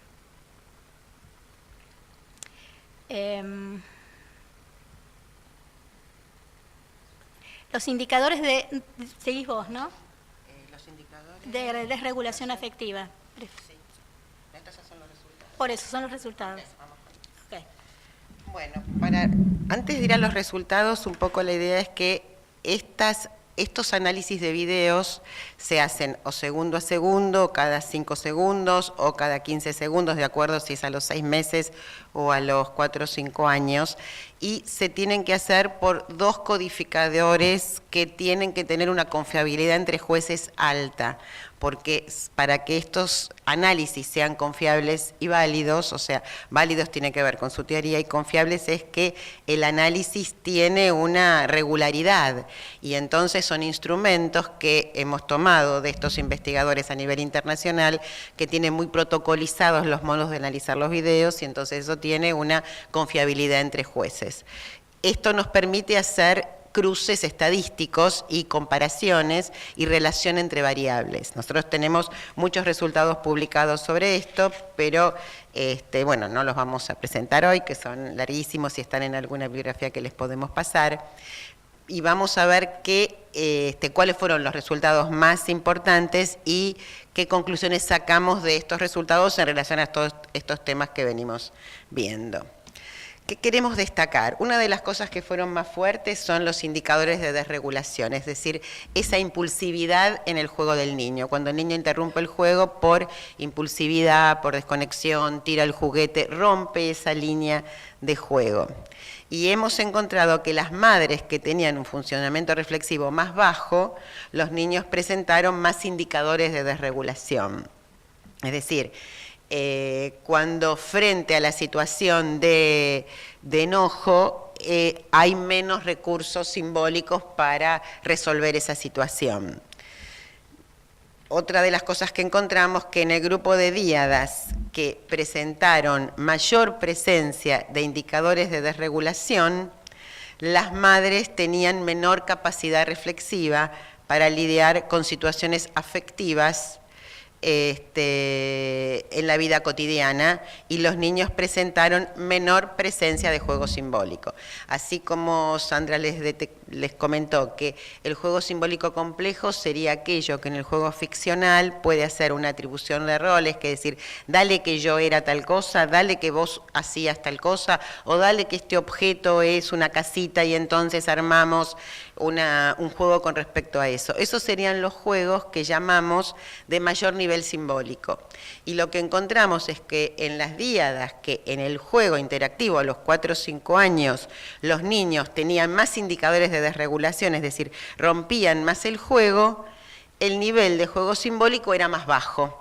Y los niños hacían más un juego funcional, que sería, agarro el teléfono y dale que hablamos por teléfono, pero cuando él dice dale que hablamos por teléfono, la mamá no sigue el juego y dice, bueno, no, ahora hagamos otra cosa, ahora jugamos a tal cosa, y no lograban armar una escena en la cual se sigue construyendo por mayor cantidad de tiempo una escena simbólica.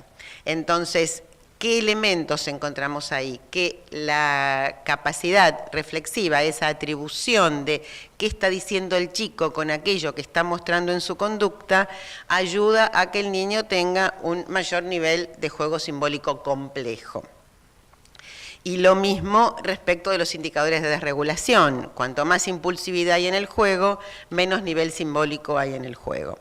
Esto un poco en sentido amplio para mostrar que en las situaciones, por ejemplo, de niños preescolares, cuando aparece en la impulsividad, es bueno generar situaciones en donde la descarga pueda hacerse con un objeto, con un almohadón. No es que hay que sofocar esa necesidad de hostilidad que por ahí tiene el chico a esta edad, sino encontrar a través del juego un superhéroe o alguien que se mata a todos y ahí podemos resolver esto. Por ejemplo, en uno de nuestros videos hay un chiquito que está muy enamorado de su mamá, hablando de complejo de Edipo, y por ejemplo dice, necesito una novia para enamorarme y no tengo. Y la mamá le dice, ¿y quién podría ser tu novia? Y, por ejemplo, vos. Pero ahora, y sí, y aparte vamos a tener un bebé. Entonces la madre se pone el muñeco en la panza y juegan a que van a tener un bebé. Pero es muy interesante porque ahí todo es discursivo. No hay una situación erótica en el juego, no es que están generando una situación de erotismo, sino todo lo contrario, están sublimando ese Edipo en una construcción a futuro, donde él ya se ve como papá de un bebé, se piensa a sí mismo como enamorándose, y claro, ahora es de la mamá, pero seguramente eso se irá transformando porque ya está a nivel verbal, a nivel de juego, a nivel de una escena que se va recreando allí.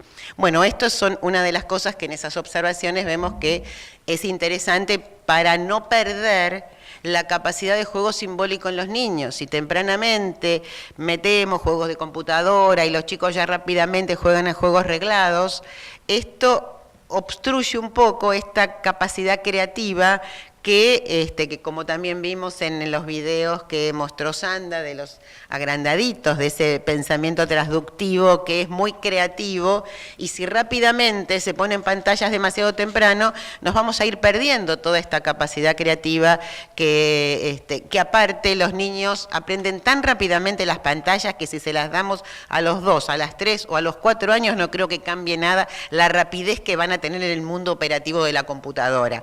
Pero sí, si se pierde en el momento de este juego simbólico creativo, ya después sí está un poco perdido, porque un chico de 6 años, de 5 o 6 años, que no tuvo esta experiencia de la vivencia del juego ficcional, a veces le es difícil generar esta creatividad.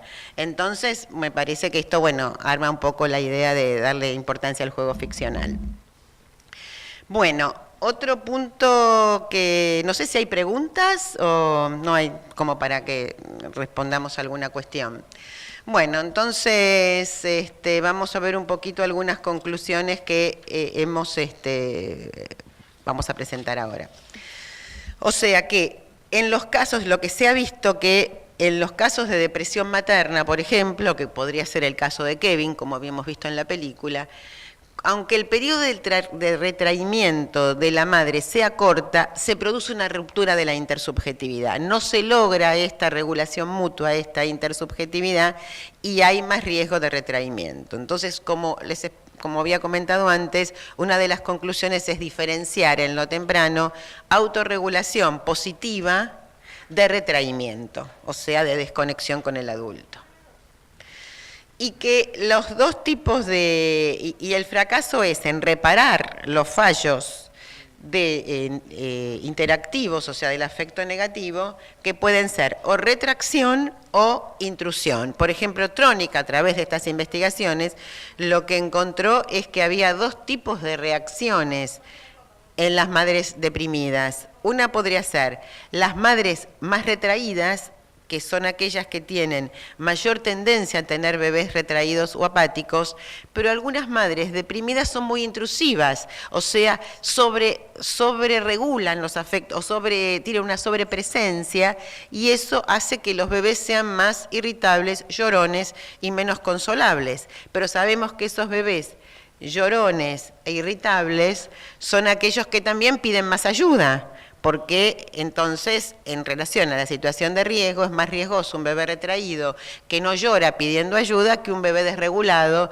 que llora pidiendo ayuda. Entonces ahí, bueno, esta desregulación es un poco un mensaje que probablemente lleve a que haya más intervención tercera. Volvemos a cuando interviene la cultura, las instituciones, los docentes, los pediatras, los psicólogos, que pueden ayudar en estos potenciales desencuentros interactivos tempranos. Bueno, vamos a ver un poquito entonces las conclusiones. El desvalimiento y la vulnerabilidad física y psíquica de la cría humana requiere una alta inversión en la primera infancia. Vamos a retomar lo que planteamos en relación a que hay un interjuego entre la perspectiva intersubjetiva y transsubjetiva. Viendo todo lo que vimos, ¿qué es lo intrasubjetivo o intrapsíquico?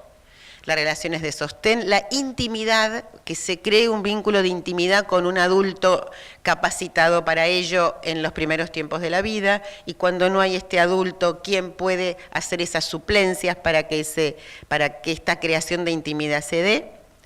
La singularidad de cada bebé, ubicar que cada vez singular y único. El inicio de la subjetividad, que podría marcarse a los 8 meses, después de la angustia del 8º mes. La regulación afectiva, cuánta desregulación y afecto negativo viven estos bebés y qué capacidad de reparación tuvo, qué posibilidades de reparación hubo. Lo intersubjetivo es el estado emocional de los adultos a cargo del niño, y esto es importante porque no hay que culpabilizar al adulto, no hay que, hay diferencia entre responsabilidad y culpabilidad. Cada uno hace lo mejor que puede por sus hijos, por sus niños, con sus propias vivencias y sus propios riesgos y límites. Y en todo caso, la intervención siempre tiene que ser de sostener al adulto para que pueda mejor sostener al niño. Y a través de la capacidad reflexiva, y lo mismo los docentes. Si tenemos docentes que están a cargo de niños que están desregulados, que se desregulan permanentemente, que hay que regularlos y son pocos docentes para muchos niños, ahí hay una sobrecarga al docente que hay que entender, y muchas veces puede haber un exabrupto por parte del docente por la sobrecarga que tiene esta situación. Entonces siempre el sostén a los padres, a los docentes es fundamental. Volvimos a las cajitas rusas, ¿no? Donde todos necesitamos ser sostenidos para poder sostener.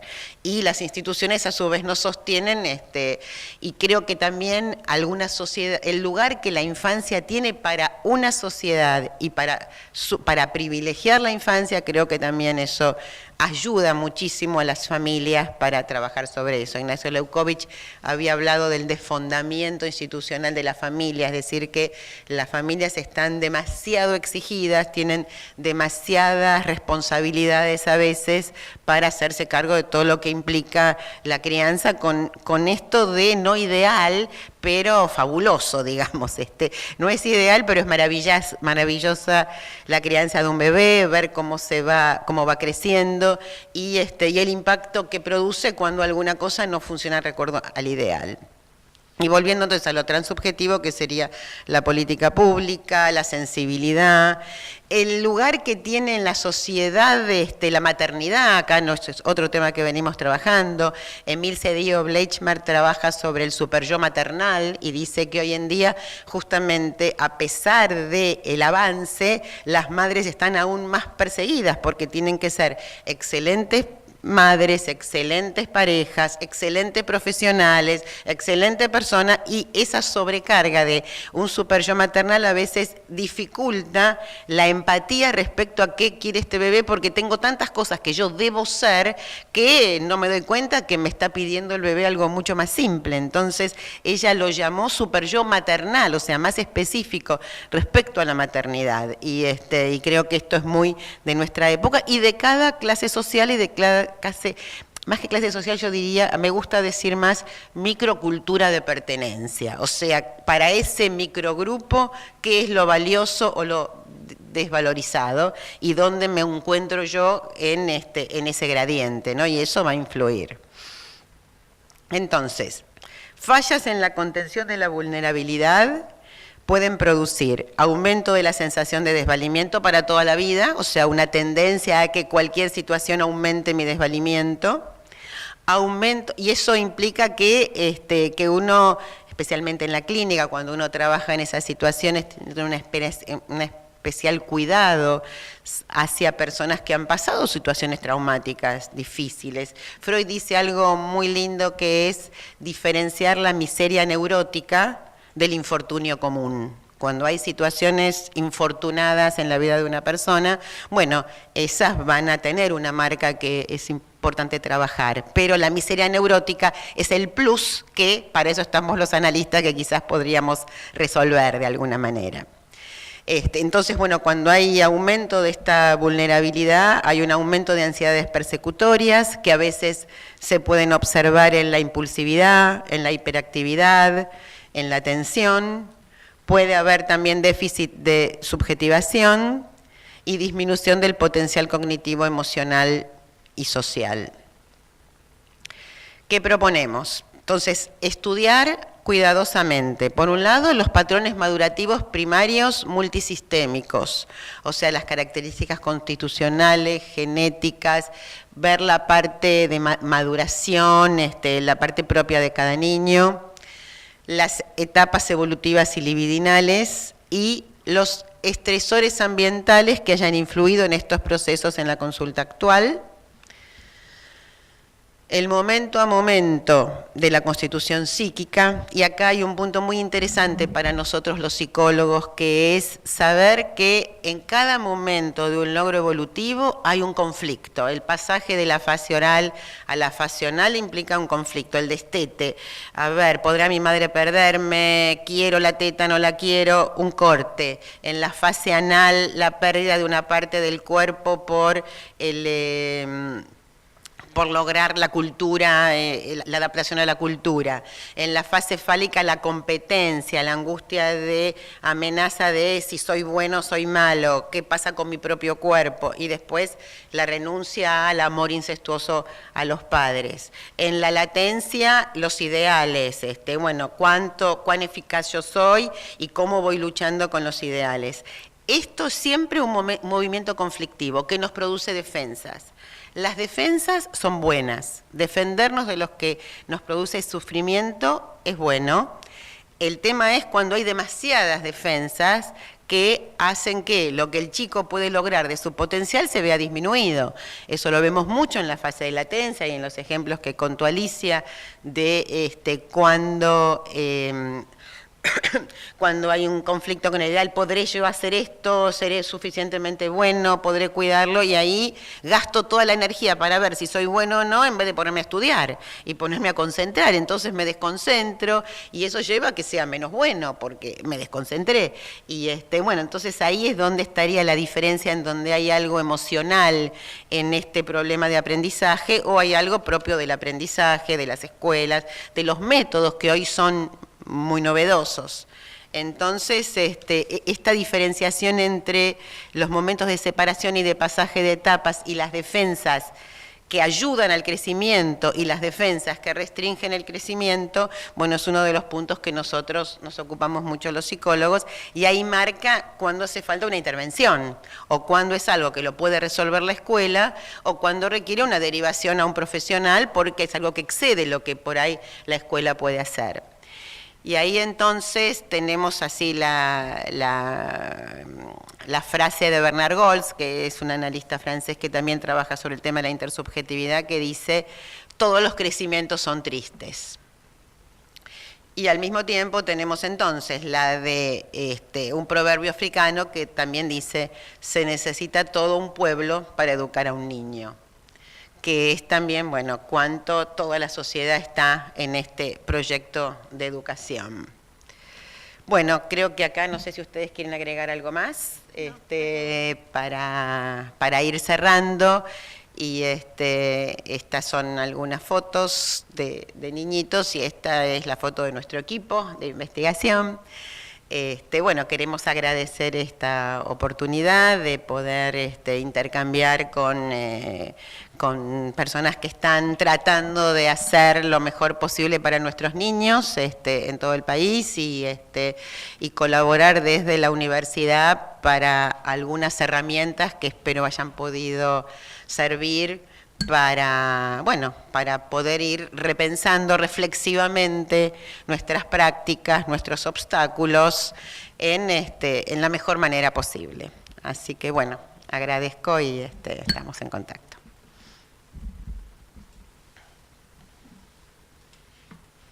Bueno, muchísimas gracias, fue sumamente interesante la capacitación, espero que les haya sido muy útil y veo que no han llegado preguntas que tengan que ver con lo que se ha desarrollado acá.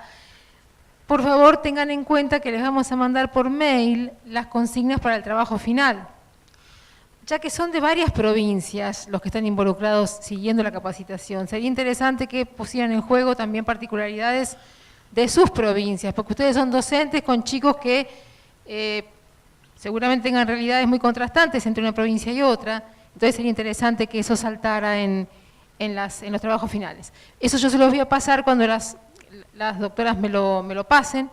Bueno, así que por favor estén atentos al envío de las consignas de trabajo final y también los que tuvieron algún problema de conectividad no se preocupen que vamos a subir la capacitación a YouTube y todos van a poder acceder a ella para poder hacer el trabajo. Así que no se preocupen. Esta es la última capacitación del año, así que nos vemos el año que viene. Gracias. Chao.